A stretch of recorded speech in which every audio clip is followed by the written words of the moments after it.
बात ओलंपिक में अपना सिक्का जमाने वाले उन खिलाड़ियों की करते हैं जो हरियाणा से आते हैं। टोक्यो ओलंपिक्स 2020 में इंडिया ने 127 स्पोर्ट्स पर्सन स्ट्रॉन्ग कंटिजेंट भेजा है, जिसमें से 31 स्पोर्ट्स पर्सन केवल हरियाणा के हैं। अच्छा, ये मुझे बताओ, ये हरियाणा की मिट्टी में ऐसा क्या है जो एक से बढ़कर एक खिलाड़ी निकल रहे हैं? हरियाणा, जहां पर सिर्फ 2% पॉपुलेशन रहती है इंडिया की, बट इस स्टेट का कंट्रीब्यूशन ओवरऑल इंडिया की मेडल्स टैली में हर बार 30% से ज्यादा रहता है, चाहे आप बात करें ओलंपिक्स की या कॉमनवेल्थ गेम्स। और इसी रीजन की वजह से दोस्तों हरियाणा को स्पोर्ट्स कैपिटल ऑफ इंडिया कहा जाता है। बट सोचने वाली बात है यार, एक छोटी सी स्टेट जिसकी पॉपुलेशन सिर्फ 2% है इंडिया की, ज्योग्राफिकल एरिया की अगर हम बात करें वो 1.5% से भी कम है, और ना ही कोई बहुत रिच स्टेट है वो, बट फिर भी इतने ज्यादा मेडल्स, इतने ज्यादा एथलीट्स हमें क्यों हरियाणा से देखने को मिलते हैं। और पर्सनली दोस्तों मैं खुद क्योंकि हरियाणा से हूँ, तो मुझे हरियाणा के कल्चर के बारे में, हिस्ट्री के बारे में, ट्रेडिशन के बारे में काफी अच्छी नॉलेज है।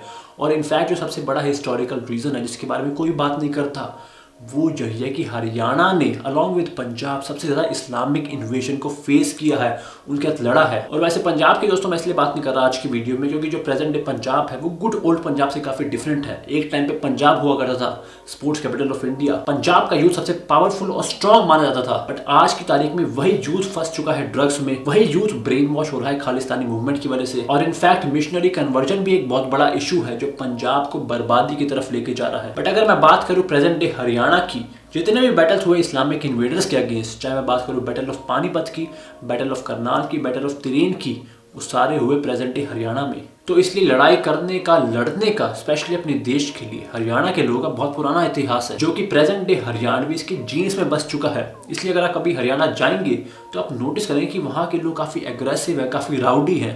और एक और इंटरेस्टिंग फैक्ट यह है कि हालांकि इन स्टेट्स में, हरियाणा और पंजाब में सबसे ज्यादा इस्लामिक इन्वेजन हुआ, बट सबसे कम इस्लामिक कन्वर्जन भी इन स्टेट्स में हुआ। आज की तारीख में पंजाब में सिर्फ 1% और हरियाणा में सिर्फ 7% मुस्लिम है। मतलब यहाँ के लोग लड़के मर गए मुगलों के अगेंस्ट, बट कन्वर्ट नहीं हुए। तो इस चीज से आप अंदाजा लगा सकते हैं कि यहाँ के लोगों का जो माइंडसेट है, मेंटेलिटी है, वो कितनी स्ट्रांग है। इसमें एक चीज भाई जरूर ऐड करूंगा, क्योंकि मैं जानता हूँ कुछ लोग मुझे मेवात का एग्जांपल देंगे कमेंट सेक्शन में, क्योंकि वो भी न्यूज में भी वहाँ पे राइट्स भी हुए हैं और वो हरियाणा का पार्ट है, वहाँ पे 80% मुस्लिम रहते हैं। तो अगर हरियाणवी लोग इतने शेर होते हैं तो वो कैसे इस्लाम में कन्वर्ट हो गए। देखिए, पांचों उंगलियां कभी बराबर नहीं होती है। और मेवात की जो हिस्ट्री अगर मैं उसे कवर करने लगा इस वीडियो में तो बहुत बड़ी वीडियो बनेगी। मेन जो मेरा पॉइंट है वो यही है कि हरियाणा के लोगों ने बहुत ज्यादा इस्लामिक इन्वेजन को फेस किया, जिसकी वजह से वो स्ट्रांग है, फिजिकली भी, मेंटली भी, और as compare to other states काफी ज्यादा एग्रेसिव भी है। और इसके अलावा जो दूसरा सबसे बड़ा रीजन है हरियाणा के एथलीट के सक्सेस का, वो है यहाँ के एथलीट्स की डाइट। क्योंकि यहाँ के मोस्टली एथलीट्स छोटे गाँव से आते हैं, रूरल एरिया से आते हैं, तो उनकी जो डाइट होती है वो एक प्योर देसी डाइट होती है, जिसमें दूध, दही, डेयरी प्रोडक्ट्स एक बहुत इंपॉर्टेंट पार्ट होते हैं उनकी डाइट का। और ऑब्वियसली डेयरी प्रोडक्ट्स के बेनिफिट्स बहुत होते हैं एक एथलीट के लिए, एक एथलीट की रिकवरी के लिए। और सबसे इंपॉर्टेंट, जो वो डेयरी प्रोडक्ट्स कंज्यूम कर रहे होते हैं अपनी डाइट में, वो 100% प्योर होते हैं। जो हमें मार्केट में मिलावटी खाना मिलता है वो नहीं खा रहे होते वो। क्योंकि दोस्तों हरियाणा एक लौती ऐसी स्टेट है जहाँ पे कल्चर है कुश्ती का, दंगल का, अखाड़ों का, तो इसलिए बचपन से ही बच्चे कुश्ती की तरफ, रेसलिंग की तरफ, बॉक्सिंग की तरफ अट्रैक्टेड रहते हैं। और रेसलिंग को, कुश्ती को लोग सिर्फ एज अ करियर नहीं देखते, वहाँ पे करियर तो एज अ देखते ही है, but as a recreational sport भी देखते हैं भाई। क्योंकि एक्सरसाइज करने की, जिम करने की इतनी फैसिलिटीज नहीं होती छोटे गाँव में, छोटे शहरों में। और इसी रीजन की वजह से कुश्ती या रेसलिंग मोस्ट बच्चों की रूटीन का पार्ट होता है, वो बचपन से ये चीज़ कर रहे होते हैं। और ऑब्वियसली जब आप कोई चीज़ बचपन से करते हैं, उसकी प्रैक्टिस डेली करते हैं, तो धीरे धीरे आप उस चीज़ में एफिशिएंट हो जाते हैं, बहुत अच्छे हो जाते हैं। और इसी चीज़ को प्रमोट करने के लिए जो लोकल पंचायत होती है गाँव में, वो ऑर्गेनाइज करती है रेसलिंग इवेंट्स, जिन्हें हम कहते हैं दंगल। और जो उन दंगल कॉम्पिटिशन में जीतता है उनको लोकल पंचायत खुद अपने पैसों से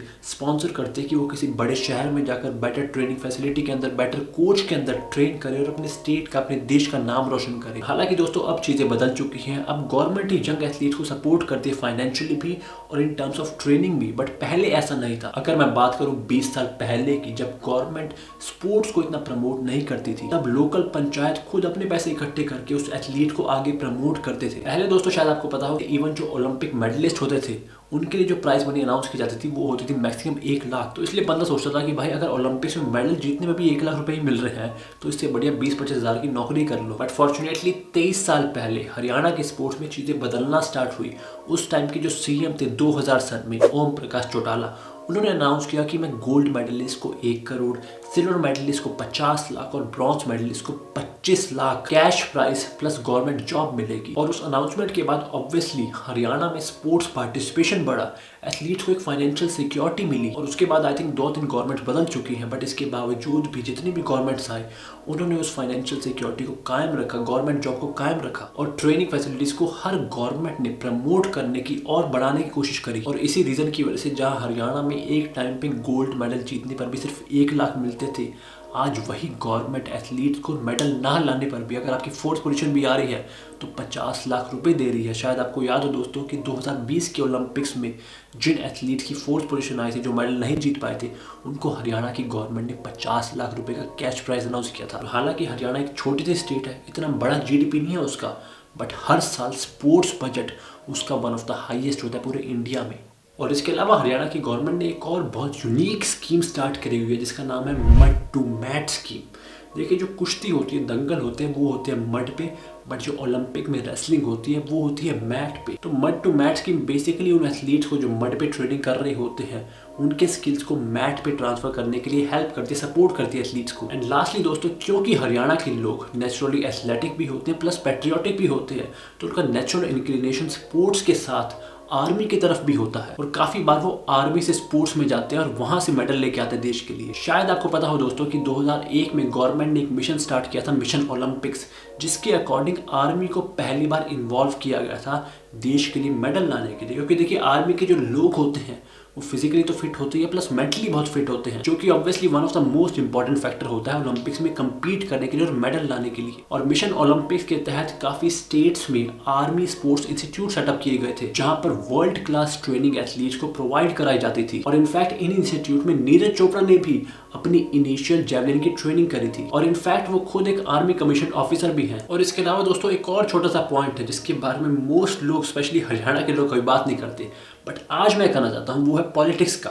देखिए, हर स्पोर्ट्स में पॉलिटिक्स होती है। फॉर एग्जांपल अगर मैं बात करूं क्रिकेट की, तो वहां पे दिल्ली और मुंबई का एक बहुत स्ट्रॉन्ग लॉबिंग ग्रुप है, वहां के क्रिकेटर्स को थोड़ा ज्यादा प्रमोट किया जाता है as compare to other states, other cities. Similarly wrestling के केस में या बॉक्सिंग के केस में जो हरियाणा का लॉबिंग ग्रुप है वो थोड़ा ज्यादा स्ट्रॉन्ग है, जिसकी वजह से हरियाणा के बॉक्सर्स को, रेसलर्स को थोड़ी ज्यादा भाई लाइनबैक भी मिलती है प्लस थोड़े और एडवांटेजेस मिलते हैं। बट ये चीज़ मैं वापस कहना चाहता हूँ कि पॉलिटिक्स एक छोटा फैक्टर है और पॉलिटिक्स की वजह से कभी भी ऐसा नहीं होता कि एक अनडिजर्विंग एथलीट ओलंपिक्स में चले जाए। अगर ऐसा होता तो कभी भी हरियाणा के इतने मेडल्स नहीं आते। जैसा कि दोस्तों मैंने आपको बताया कि मेन जो रीजंस है हरियाणा के एथलीट की सक्सेस की, वो ऑब्वियसली हिस्टोरिकल है, ट्रेडिशनल है, कल्चर है। और एक चीज़ क्लैरिफाई कर दूं भाई कि मैं इस वीडियो के थ्रू किसी और स्टेट को नीचा या हरियाणा को बेटर नहीं दिखाना चाहता।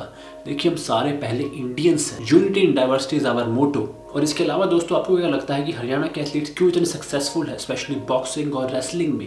इसके बारे में आप कमेंट करके बताइएगा। बट इस वीडियो के लिए बस इतना ही। Thank you for watching it till the and.